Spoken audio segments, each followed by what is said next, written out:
Assalomu alaykum aziz yurtdoshlar. Bugun sizlarga Atachento mahsulotlarimizni yangi fasonlari bilan tanishtirib chiqaman. Bizning navbatdagi yangilikimiz krakuler laklari.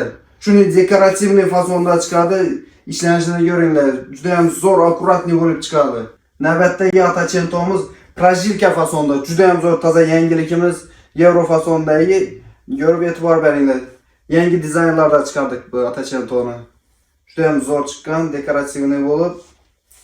Keyingi Atachento'miz mikro sharikli Atachento'larimiz ko'ringlar, juda ham zo'r sifatli. Yaldirashlarga e'tibor beringlar. Shuni har xil ranglarda ishlab beramiz. Atachento'larimizning variantlari juda ham ko'p. Zakaz bersangizlar har xil fasonlarda ishlab beramiz. Bizning yangilikimiz termotravertin tash mahsulotlarimiz.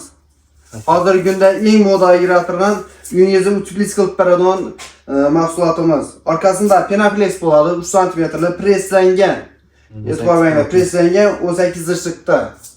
Uyingizda qishda sovuqdan asrab beradi. Usti travertin tash bo'ladi. Mahsulotimizga 15 yil 20 yil garantiya beramiz. Zakazlar bo'lsa aytaverasizlar, shuni chiqarib beramiz.